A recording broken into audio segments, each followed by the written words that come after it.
Hi, welcome back to World of the Psychic. Together we shall cast ourselves into the future.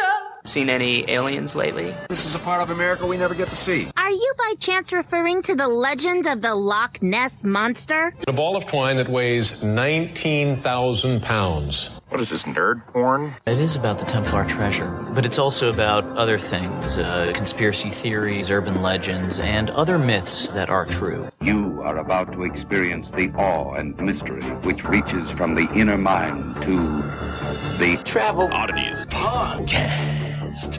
And welcome back to a newly energized Travel Oddities Podcast. I'm pumped about today's show. I am too. So we're going to be talking... I keep looking out of the corner of my eye. Hoping he's going to be there? He's like if a Viking made a teddy bear. That's what Eric is. I just want to lean over and just paw at him, claw at him, you know? He's my comfort. He's my whoopee, you know? He's my blanket of... His beard is like a blanket of comfort and such. Anyway. So today we're going to be talking about the Melon heads. These are short creatures with big giant heads. With big giant heads, something similar to a cross between a Oompa Loompa and something from The Hills Have Eyes. I mean, with that, I think that's a good description. Right. So, I mean, if you're talking 3 foot tall and deformed, with the Elephant heads. Man. Yeah. I could go with that. Golly. That's a whole lot of half sheep, half man, half dog, half dog monkey thing. But it sounds more like half dad, half uncle. So let's talk about these damn melon heads. Okay, so the melon heads are small humanoids with bulbous heads first reported in the 70s. They occasionally emerge from hiding to attack people, to eat people, to just be... kidnap people in remote areas of Michigan. See, there are certain things that will keep me out of the woods. One of which is the unknown. There are 2 areas of thought here. We've talked about this. I don't want to be in the deep ocean. I don't want to be in 3 feet of water. And I don't want to be deep in the woods running from some unseen or midget. Nothing, a small person with a bulbous head. Okay, so they're also occasionally referred to as wobbleheads, which I can see that. I like that name better. I do like wobbleheads better. It's kind of like when we were talking last week about Old Stinker. I like Old Stinker better than I do just your standard fair werewolf. Agreed. Yeah. It just brings something, its own flair. Right. It has a little bit more of, breathes more life into it. So. Okay, so they've been reported in and around the historic Felt Mansion in Saugatuck, Michigan, and the forested areas of Ottawa County. Now, I know I'm getting ahead here, Okay. because I always do. Sure. How did they get there? Well, we definitely do get into that. Okay. Now, there have been similar creatures reported in Connecticut and in Ohio. Because, see, I may be getting them confused because does the mental hospital thing have anything to do with this story? Yes. Okay. So we're holding off on the Connecticut and Ohio versions of this for their own shows. Mm-hmm. Because we're Travel Oddities podcast, emphasis on the travel. Okay, so these creatures were originally, according to the story, children with hydrocephaly, which is basically the opposite of what you get from Zika. Right. You don't get a tiny head, you get a big giant head. Go ahead. No. My dad, the late great Johnny Williams, worked for a mental hospital that was / nursing home called Cottonwood Manor in Yukon. It's since been closed. Is it haunted? I don't know. And he talked about, and this was in the 70s as well, they called them water babies because they had hydrocephaly. Mm-hmm. So, yes. I mean, so at this point, we're talking about a real condition. Exactly. It's an excess fluid in the brain that causes the head to grow to an abnormal size. Right. So it's legit. The only issue I have so far is that your typical, what they refer to as water babies, were in pretty much a vegetative state. So they weren't very active. They had to be, they had to be cared for, fed, and things of that like. So that's where the science and the medical kind of leave facts the kind story. of leave. But I mean, so at this point, I'm all in. We're talking about a real condition here. So anyway, go ahead. So according to the legend, the children lived in the Junction Insane Asylum. Okay. And after severe abuses, they escaped, becoming feral inbred mutants. Okay. That's where I get a little, it's kind of offensive.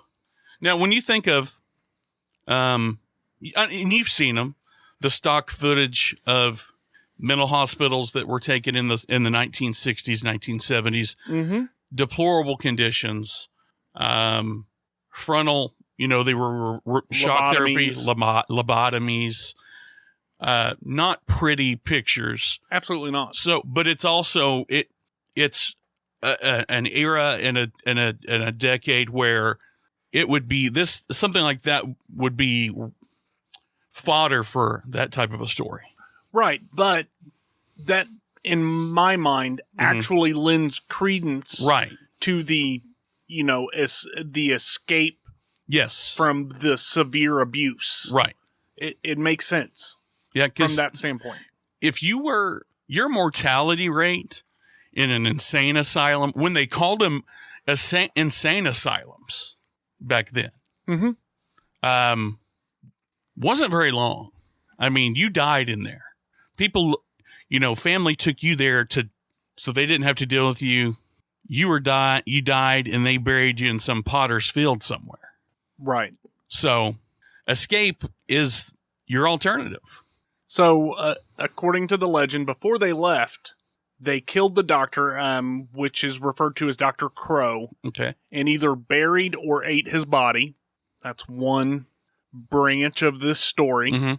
Another version of the story says that the creatures lived in the Felt Mansion and later retreated into a system of underground caves and tunnels. Okay. But there is a third variation on this story. Okay. It's that they lived in the Felt Mansion and the wife of Dr. Crow became a mother figure to the children, raised them, loved them, and then when she died, they just kind of lost their shit. They lost their shit, killed the doctor, either went into the tunnels or ran off into the woods and developed on their own. My question is how they survived. Because, again, these are creatures or humans or humanoid or whatever, handicapped. I mean, essentially, they would be handicapped. How would they take care of themselves? How would they survive?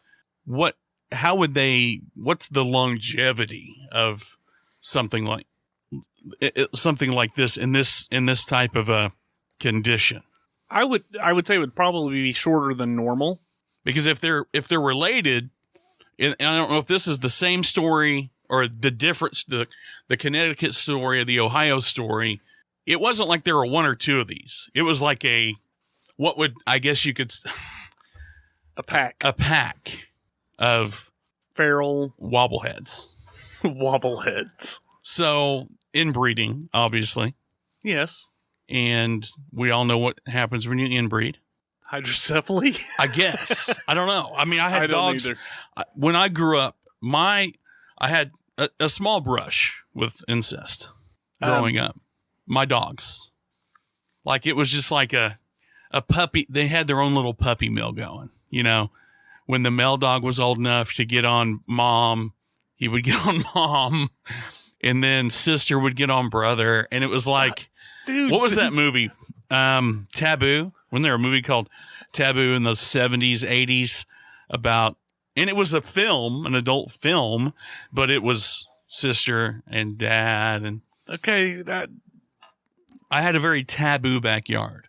That's horrible. I'm just saying, Dude, I lived in the hood. We didn't neuter. You didn't neuter your animals. We didn't, even though Bob Barker would always say at the end of Price is Right, please spay and neuter your pets. There was no population control on the south side of Oklahoma City. We're constantly having some stray pit bull jumping the fence, and you look out there and go, he didn't belong there. Well, I mean, dude. So inbreeding. Yes. So the stories abound about people going down dark, wooded roads and being attacked. And either being attacked or leaving their vehicle and coming back and the vehicle being tampered with. Or scat upon. Or being chased through the woods. But it's always stories that other people heard from other sources. I have that. That's probably what they sound like, huh? But I don't understand why. The thing that bothers me about the story, and you know me, I'm not calling bullshit. No, I haven't yet, which is, maybe it's the Starbucks. The thing that I don't get, though, the thing that I don't understand, why are they so small? Right. In stature. Well, when we say small, though, 3 foot is small. Right. Which is the size of an average little person. Well, I mean, by little person, I mean like a dwarf size. Well, would not be disproportionate if they've got all of these medical issues? I mean, I'm not saying that they wouldn't, but I don't think that they would be 3 foot tall. Well, and then on top of that, I don't know that if someone with hydrocephaly has a child with someone else who has hydrocephaly, if the child is automatically going to have hydrocephaly. Well, and right. I mean, I don't think it's a situation where you have two dwarves or little people that have created, because you've seen it. It's not uncommon, because that gene that makes someone small, it's so rare. Right. That it's entirely possible, and I've seen it on TV where two little people they have children, and they have one child that has some dwarfisms, but it's not short, it's not tall, and then they have a normal size. They have a giant. They have a giant, essentially. So, yes, but in a condition that's so extreme, there's got to be some obvious neurological defects there, which would, I think, healthy brain, healthy body. Right. They could have some type of a spina bifida issue, is why they're so small in stature. I don't see how two of the wobbleheads could get together. First of all, figure out how to. Well, I mean, you're gonna go, ooh, whoops. I mean, you're gonna stab somebody in the ear a couple times trying to figure it out. Maybe. But again, they're reported to have gone off into the woods and fed upon small woodland creatures, anything they could catch or find.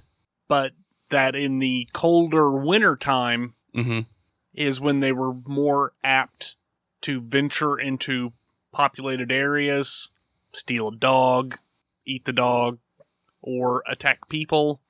Because it's wintertime, there's less food naturally around, and it's not like, they're farming and have 6 months supply of wheat somewhere. Right. Oh, I mean, and I understand that, but I don't know that they would have that type of survival skill set. Seems to me like they'd have a lifespan of about, the average person, your size, my size. I think your size. Can I say screw you? Why? Okay, I didn't know if we were trying to go somewhere with this, because you drink kombucha tea and I don't. No, I'm the average. Right. Okay. So average person. I would say I'm an average height. Yeah. What are you, 5'6", 7"? Yeah, 5'3". No, I'm 5'9", 5'10". Got it. With bad posture, I'm 5'9". If I sit up straight, I'm probably 5'9 3/4". Anyway, the average person could go 3 weeks without water.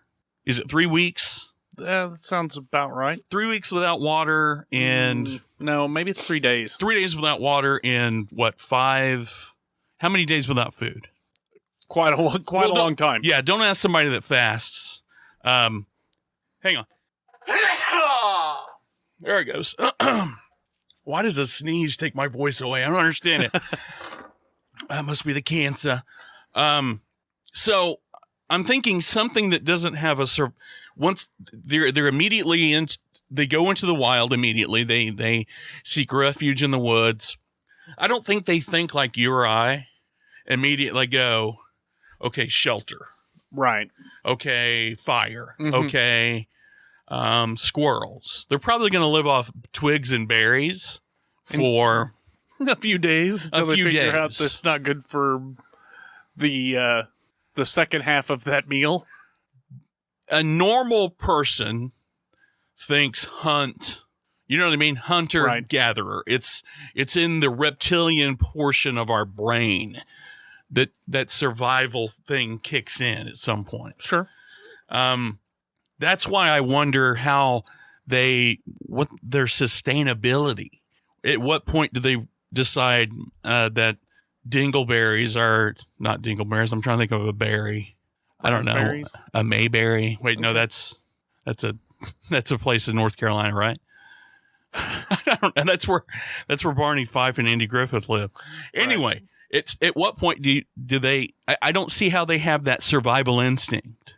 But maybe it's exactly the opposite. Maybe all it is survival instinct. We really don't know. Well, I know, but you're living hand to mouth, literally, and it's oftentimes probably not even your hand. And then you head off into the woods and become like the Bear Grylls of like cryptid mutants. You know?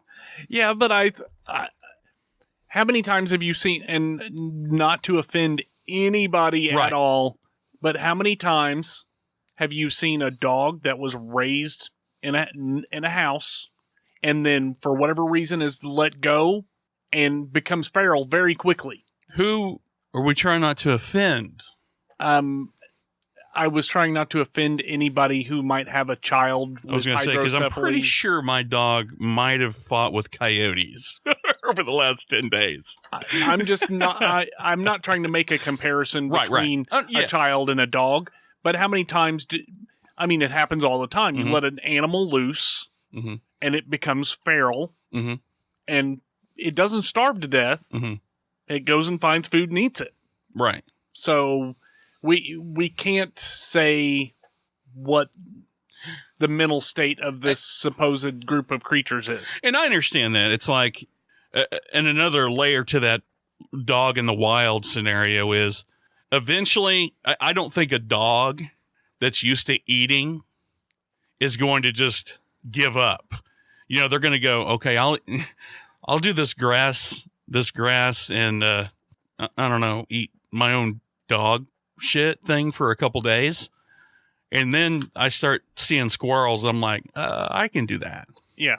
So I understand where that might kick in. Anyway, so. Okay, so this felt mansion, okay, at one point in time, was a Catholic school. Really? Yes, which I think is very interesting. And no, it wasn't just a mansion. It wasn't like a home, for. No. Okay, so according to the historical records, okay, it was a Catholic school. It became a mansion, but was not in and of itself a insane asylum. Okay. So that's not the location of the insane asylum in the story. Okay. Two different. They were brought from said asylum. Not necessarily. Or is this two different? Okay. Two different versions. Two different versions. And that's, I'm looking at the paper going, Skeptic's Corner? Skeptic's Corner? Are we there yet? Okay. So Skeptic's Corner. The county denies that there was ever an insane asylum there.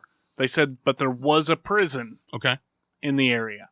So that's where some people say there's just confusion in the lore, and other people say doesn't count at all because it was a prison and not an insane asylum. Okay. Do we have anything to back up their claims? Because you know how if a town stupid example, but think about Jaws. Mm-hmm. You know, they did everything they could to keep the beach open. You know, they didn't want to be known for having a great white shark. Right. That's where I was thinking. That was my thought process as well. Mm-hmm. We call it a prison, but it's really just a prison for the criminally insane. Right. Or the people we don't want to deal with. Arkham Asylum. Yeah. Right. But yeah. No, exactly. So the historical records say prison. I'm going to say criminally insane. I could go either way. But with that being said, if we're going with mine, then I'm suggesting that these wobbleheads were criminally insane, and we don't know that. You know, they became feral once they got into the wild, supposedly. Right.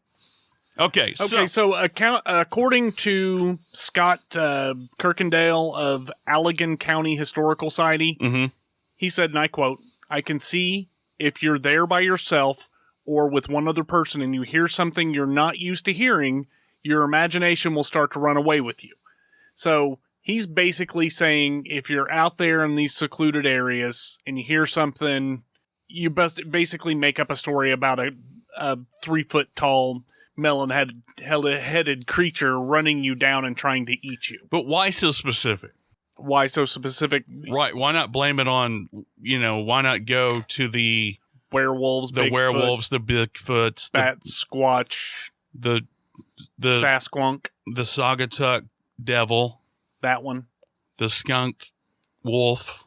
Speaking of devils, yes, we gotta point out this creature sounds a lot like the Jersey Devil. No, the Dover Demon. Oh, not the Jersey Devil, the Dover Demon. That's right. That we did. Why are you confusing some episodes the Jersey back. I'm Devil sorry. with the Dover Demon? We haven't done the Jersey Devil yet, have we? No, we have not. You said it was too big. It is. Is it? Yes. Okay. I think we need to. When we start thinking about Jersey Devil, we need to be thinking like episode 100. Yeah. Episode 50. Maybe. It's a lot of work. There's a lot of source material for the Jersey Devil, mm-hmm. which means a lot. It's going to be and it's going to be a lot of. It's going to be hard not to regurgitate. You know what I mean? I mean, you don't want to read from I almost said WikiLeaks. I don't want to give Edward Snowden the credit for that. The Wikipedia. Sorry, not WikiLeaks. Leaks. Oh, you did this thing like you don't read the newspaper. Eye roll. But anyway, okay. So we've read what the town says. We've read what Scott Kirkendale. I don't know. I said Kirkendale. We'll call him Kike. Kirkendale. Where are you at? Because I think we've analyzed this from just about every angle almost. I think I would have to be there, mm-hmm. to be completely honest. But it sounds like local legend, local lore, more mm-hmm. than anything. Mm-hmm. I mean, you could always throw out the Brett Manzer go-to and say, "Show me a body." Mm-hmm. But there's a lot of woods there. The issue I have is unlike other. Do we even call it a cryptid? Yes. We do. Yes. Okay. I mean, it's right there on that border between between being a cryptid and being, I don't know, just a weirdo. No, I mean, again, it looks like the Dover Demon. You could probably also throw the whole devil baby at it. Mm-hmm. It's 3 foot tall. Okay. Here's my take on it. Okay. I think if these were just patients in a hospital with hydrocephaly, because I'm going to use this as an example.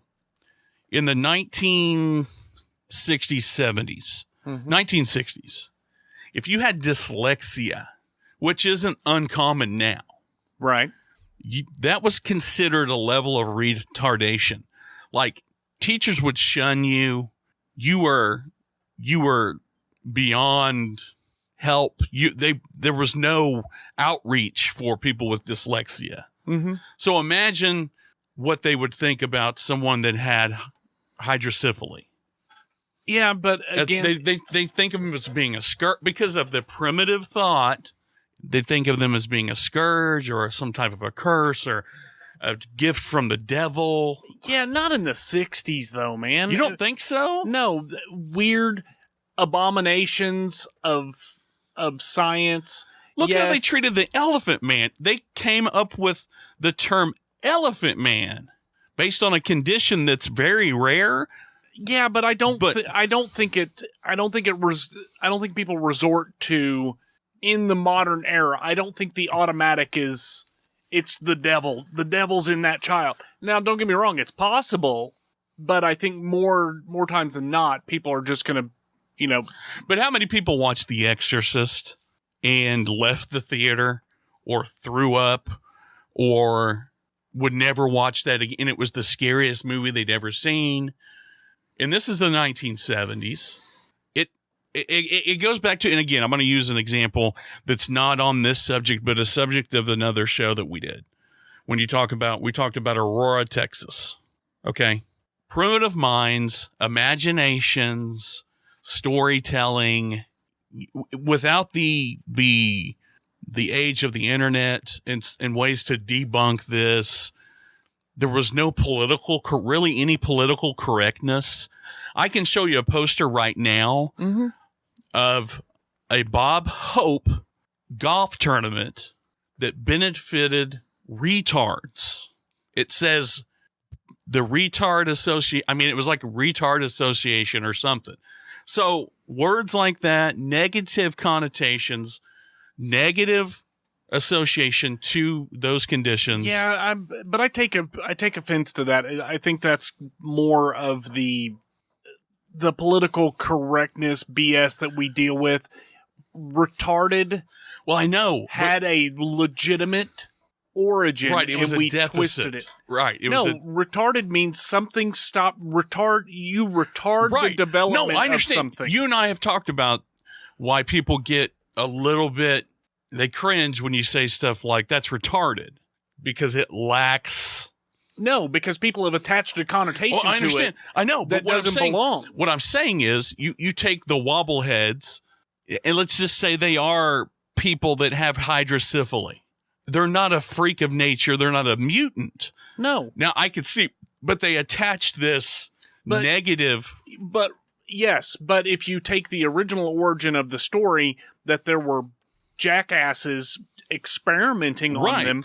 Now you're talking about something completely different. You've taken a normal medical issue and injected malice, not even necessarily malice, but just a misunderstanding of what the issue was. And you've got people drilling holes in people or doping them full of, whatever, steroids in your brain. Well, or, go back to World War II. When the perfect race, those doctors that did all those experiments on people to try to design this perfect race of humans, and they just created a body farm for all these people that, just experiment after experiment after experiment, trying to make the damn X-Men, basically. Right, but my point is, they don't have to be just a child with hydrocephaly. It could have been something more. Right. And I'm not disputing what you're saying. Okay. I'm just saying I think then it might have been a societal thing. These people with these disabilities were, and there weren't compassionate outlets for these people. They were seen as scourges or I agree. Literal mutations of mutants nature. Or yes. Right. And see, the term mutant now is endearing. You say mutant now, and we're talking about Wolverine. We're talking about Wolverine. Back then, mutant meant something that was disgusting. Right. And not unnatural. So that's what I mean by, that's what I was trying to work my way around to. I think that might have been part of the misconception might have fueled the legend of that. I mean, it's not like we're talking about the Toxic Avenger. We're talking about a real condition that people had. I, again, knew someone that had been around people like that. So, yes. But at the end of the day, it could have literally been all folklore, and Right. there never was a person with hydrocephaly that stepped foot in the county. Right. Right. Because we can't get anybody to say that there was a mental hospital there. So, But it doesn't take a mental hospital again No. to do it. So, yes, Anyway. I agree. Okay. So, end of the day, I think sounds interesting. I would go and walk down a creepy yeah, dirt road just to get the chills. just to get the chills. I would do it. I would totally do it. Yeah. So, I guess we need to look at... Be warned. It is my job to arm you against the foulest creatures known to wizard kind. You may find yourselves facing your worst fears in this room. Know only that no harm can befall you whilst I am here. I must ask you not to scream. So, As far as defense against the melon heads... a needle. Okay, for starters, they're 3 foot tall. Mm-hmm. Secondly, they have giant misproportioned heads. So I'm going to say move to the side of them and they'll have difficulty following your movement. Well, think about it. Look at Yoda. Prime example of a little guy. Unless you want to swing your lightsaber like a golf club, he's an ankle biter that's got some serious Jedi powers. Yeah. I don't know. How do they kill the people in the hills have eyes? I don't know, but the people in the hills have eyes did a hell of a lot of killing people. Yeah, I say stay in your car, keep Stay in the your doors car. locked. Yeah. The only defense I got. Yeah. I've never, and you know what's funny? We've driven down roads like that where there's one gas station and tumbleweeds. Mm-hmm. So, yeah, I've seen enough movies to know fill up when you have a chance. Anyway. Don't go with a quarter of tank down the dirt road. And always believe that a Honda will make it to its rightful destination. A Honda Civic? A Honda Civic, Yes. 1997. 94. Yes. Right. All right, so we get on then to the town. Mm-hmm. Saugatuck, Michigan, population 929.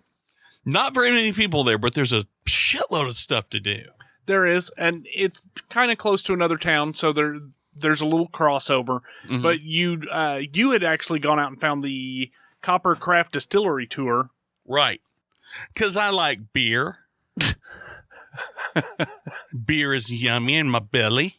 All right. Distillery or brewery? Distillery. Okay. So I it's like not whiskey. And bourbon and scotch. You like scotch? Yes, I used to be a fan. I'm not a big drinker. Yeah, I know. You're not. You're like, let's grab some beers. And it's like one beer. Or, man, we should grab some beers and get some stuff. And we get like Smirnoff Ice. No. And you drink half of Smirnoff. Negatory. You know, the Smirnoff Ice is basically Zima. So Let's hear a little bit about the Copper Craft Distillery tour. What did you found it? Yeah. Well, basically, what you can do is tour a distillery. Well, you can tour. Yes. Thank you for joining the Travel Eyes podcast. We'll see you next week. No, you can do tastings. You Cool. can see how it's made.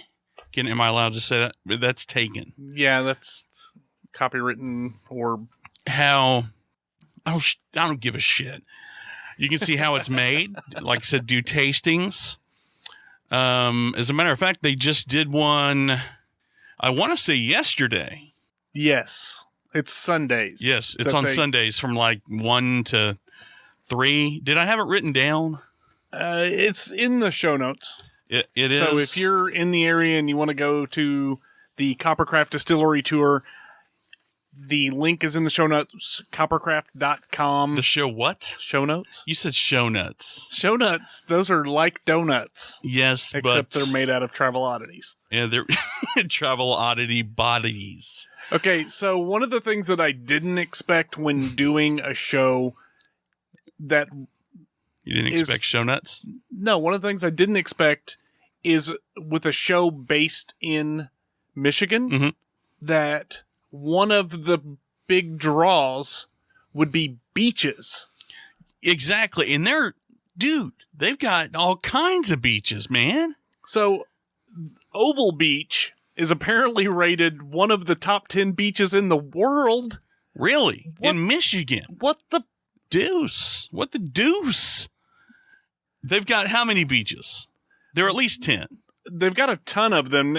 They're the Oval Beach, like I said, top 10, one of the top 10. They also have the Douglas Beach, the Pier Cove Beach, the Lake Town Beach, which are all supposed to be really nice. So I guess... So when you're done looking for the Saugatuck... Almost said Saugatuck. The Saugatuck wobbleheads. Melon heads. Oh, melon heads. They're also wobbleheads. Weebles wobble, but they don't fall down. I would have more fun being chased in a forest by a weeble wobble, wouldn't you? If you go to Saugatuck and you check out their beaches, if you get sick of the beaches, you can go to the woods. Dude, they've got some nice beaches. And track down these little melon-headed beaches. These sons of beaches. Wouldn't you want to take one to the beach and just let it frolic in the sand and the water? It'd be like a beach ball. It just floats. It's like a buoy. It's out there like a buoy, just kind of floating around. See, I picture this treasure troll-like creature on the beach. Okay. Right? Yeah, sure. I mean, if I'm going to be parading around some monstrosity... They are described as being very pale, so they might burn. SPF, was it 400? Something like that. Is that for... I mean, for I'd get the kind that's probably for gingers. That's also recommended for... And then I would later recommend on Pinterest or on a message board what... SPF rating do you use on a wobblehead at the beach? I would, if somebody the frequently asked questions about how to take your personal wobblehead to the beach, I would be the answer guy. If somebody wants to take on the job of running the Travel Oddities wiki page, yes, your first job is going to be to find out what SPF rating you need to use on a pale little wobblehead. Because it will probably work for the Dover Demon as well. Right. Pale. Or the Devil Baby. Gaunt. No, they eat well. Devil Babies? No. Wobbleheads. Melon heads. What sounds better? I think wobble babies. Can we call them wobble babies? Look at my head. I'm in between like a size 8 and a 7 3/4 on my ball cap. Like if I buy one of those fitted hats, in the 70s, they would have called me a melon head in the 90s. I am going to point something out here. Oh, you know how I take things. Of the two personally. of us, I've got the biggest head. No, of the two of us, one of us has a full head of hair. And one of us does not. So Can I finish my damn thought, please? Let me finish my thought, and then you can say whatever was popped into your brain. Might I suggest to the listening audience, if I'm not the one bringing up the hair issue, then we can guess who is having. Okay, thank you. Now you could have said that after I'm done. Hair envy. One of us has a full head of hair. Not if I have Lyme disease. One of us has a full head of hair. I may not. One of us is virtually bald. Now, the guy who has you're fighting the good fight, though. Flowing mane. I do have hair, man. It's thick. Of hair that looks like it belongs on a 20-year-old. You're the one who wears hats all the time. I do. Because I have to. It's an insult to my bald head. You have how old is Maddie? 8. When I come over, it's like Christmas at the hair salon. She wants to comb it. The other day she said, do you want winter hair or summer hair? I said, let's do both. I do notice that you got a very nice manicure. Yes. Are they all the same color? Considering this happened yesterday, either I don't know how to take nail polish off or I'm just not very cleanly. No, I think she did a superior job. She did a superior job. With your manicure. It's not exactly a French manicure, but. All right, so places to eat in Saugatuck. Saugatuck. Yep. Somebody call in to the odd line. I think it's Saugatuck. And tell us how to pronounce this place. I'm going Saugatuck. I said Saugatuck, and then I said, I'm going Saugatuck. Okay. So places to eat. We did find a place, Farmhouse Deli. Now, don't be confused because it's technically in Douglas. Right. But if you go to Saugatuck.com, right, it says Saugatuck/Douglas. That's why I was talking about they're smashed up against each other. So it's like more Norman. Right. Okay. Which, for the listening audience, again, more Norman, they're like right next to each other. Like literally, like if you stand at mile marker or whatever and throw a baseball, you're right there. Correct. So the Farmhouse Deli. It's a farm-to-table restaurant. They feature Michigan cheeses, cured, roasted, smoked meats. They're open from 9 a.m. to 6 p.m. every day. Mm-hmm. They're on Blue Star Highway in Douglas, Michigan. We'll have a link in the show notes. Yes. If you decide to go. Their food looks delicious. Now, I found something that I really would be interested in eating. Mm-hmm. The Belly Buster. Half a pound of local pork, slow roasted, pulled and mixed with caramelized onions and barbecue sauce, topped with melted cheddar cheese on a Kismet ciabatta. Kismet ciabatta. I don't know. It sounds delicious. It sounds like I would eat it out of a bowl. Not necessarily as a sandwich, but I'm fine. I'm fine with that. But you found one, right? Right. For me. I have more of a experience palette than you. Really? Dude. Anyway. I was surprised that you knew how to pronounce banh mi. Why? I don't know. Okay. But it hadn't been that long ago that I would call Vietnamese people. My wife corrected me because I would say Vietnamese. Yes. Because they're from Vietnam.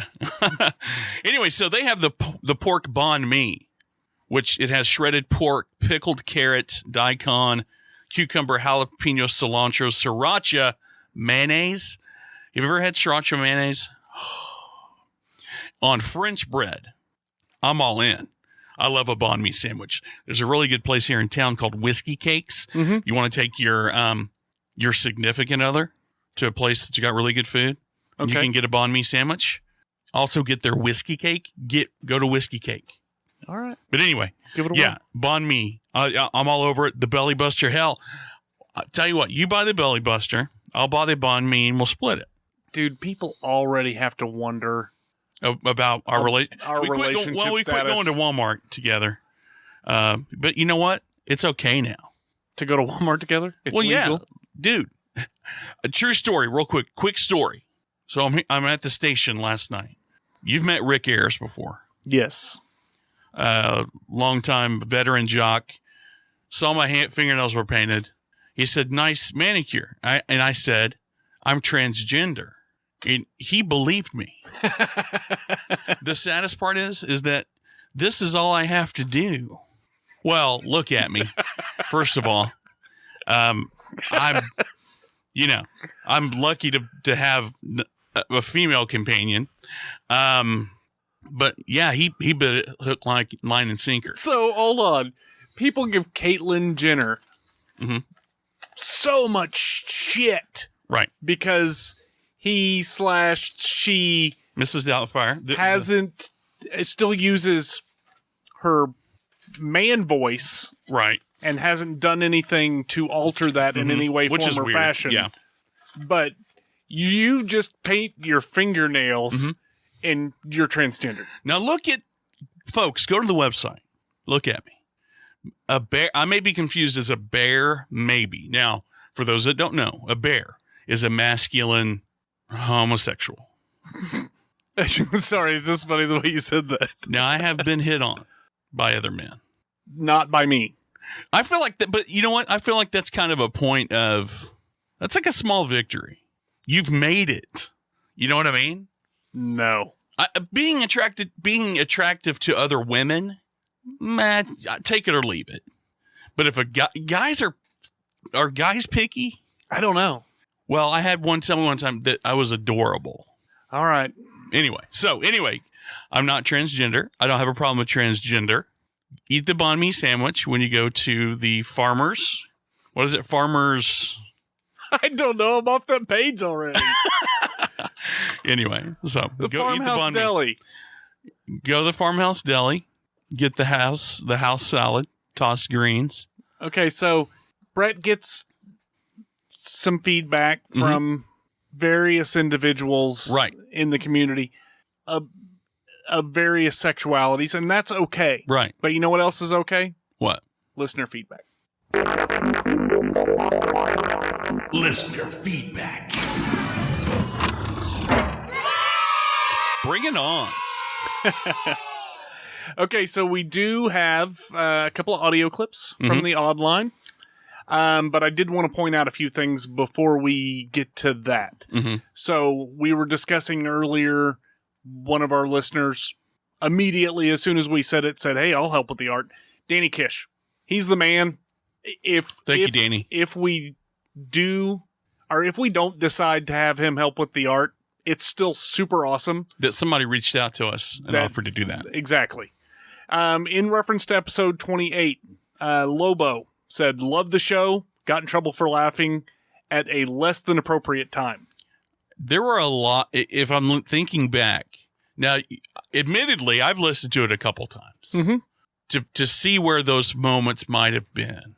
And there were quite a few moments where we probably should have put soap in our mouths. Would you agree? I would agree.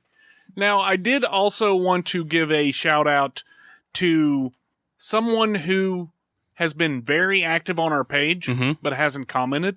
But he shares everything. Okay. I think I'm 99% positive that he came from Project Archivist, that he was one of their fans, or that he is currently one of their fans. Yeah. But Logan Brown, everything we put out, he instantaneously shares it on his page. So super cool of you. Thanks, bro. We really appreciate it. You're working your way, Logan, into having your own, theme song? Oh, his own theme song. Well, maybe. We do technically have some feedback that has a theme song. Oh, we do, don't we? Should we? Sure. All right. He's bound and down. Oh, Tony Baloney.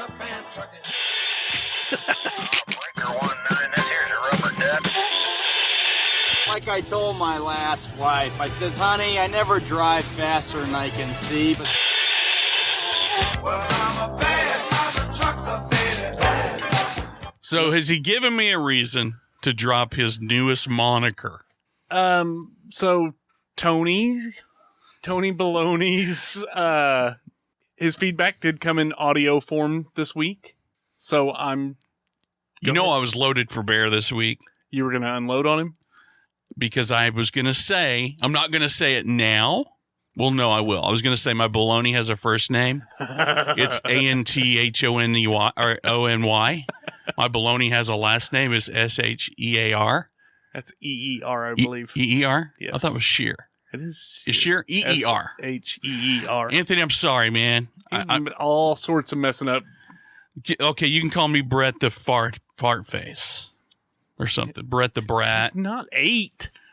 So me calling him Tony Baloney is like, no, that's something he'd be called in the mafia. Yo, Tony Baloney, did you get the hit?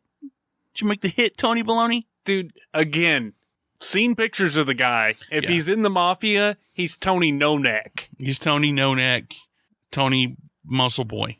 All right, so let's hear his feedback. Okay. What's going on, my favorite oddballs? Brett, Harley, Eric. This is Anthony Bad Mother Trucker Cheer, not Tony Baloney. You understand? You want to wake up with a horse head in your bed? I didn't think so. Anyway, I got a story for you guys. As you know, I'm a trucker. Well, my previous job, I used to work. I just got done with a 28-hour run. I did everything. As I pulled back into the yard, delirious from being tired, the headlights panned across the fence. Hand to God, standing along the fence was a giant, big, black dog with glowing white eyes. This is known to happen with tired truck drivers. Nobody knows why it happens or why it's always a big black dog. It freaked me out, and I never since then drove that tired. The wolf, creature, dog, whatever it was, had a look on his face like either you do that again and your ass is mine, but I saw it clear as day. I blinked and it was gone. So that's my one paranormal experience out of many. Stop calling me Tony Baloney. All right. Thanks, guys. Can't wait to hear the show. Peace. So I'll go on record saying I will not call you Tony Baloney, but black dogs with white glowing eyes like baloney. Are you calling bullshit on something that we've never even covered? No, I'm just saying they like baloney. Oh, They eat baloney and truckers named Tony. If you're not careful. All right. So don't be Tony Baloney. You're not Tony Baloney anymore. You're Anthony Shear. Okay. And then finally we have more from Lobo. He called in. He did kind of cover a few things. I feel like I cut this down to the real gist of the conversation, but Lobo may disagree because I might have rearranged some stuff. It's the meat and potatoes, that's for sure. I think it was the intent of the message. So here we go. Lobo from Project Archivist. Hey guys, it's Lobo again. Re-listening to the Emily's Bridge episode. You guys fucking rock. Keep it up. I think, and if we're talking bullet points here, we do rock and listen to our Emily's Bridge episode. I think, listen to it again. I think we covered all of the right. major points in that. Yeah, exactly. So we've kind of beat this thing to death this week. Yeah, we didn't. We got a lot of feedback. We did get a lot of feedback. I mean, like it. Yeah, I do too. I mean, keep it up. And what manner would you like them to keep it up, right? If you're going to give us feedback, give us a call on the odd line. Harley, what's that number? 7865-ODDITY. Yes, call in. Give us your scary story. Give us some feedback. iTunes. Give us a 5-star review. Give us some feedback there. Travel Oddities Podcast. Travel Oddities Podcast. Also, Facebook.com. Travel Oddities Podcast. Travel Oddities Travel Ball Cities Podcast. No, don't go to Ball City Podcast. Do not go to Ball City Podcast. I do not recommend. But go to Facebook. Recommend us. Share. Sharing is caring. Yeah, if you like it, share it. Share it. Why not? Our last episode, how many downloads do we have? A lot. How many of them are Russian hackers, you think? Not as many as Skull and Bones. Not as many as episode 13. So, anyway, you're out there. Be like Logan. Be like Logan. Share our stuff. Share our stuff. Offer to do artwork for us. No. No? No. Not everybody. But also, we're on Instagram now at Travel Oddities Podcast. Twitter at Travel_Oddities. That's the show. That is the show. Well, it's been Travel Oddities. I'm Brett. And I'm Harley. See you next week. Peace. Peace.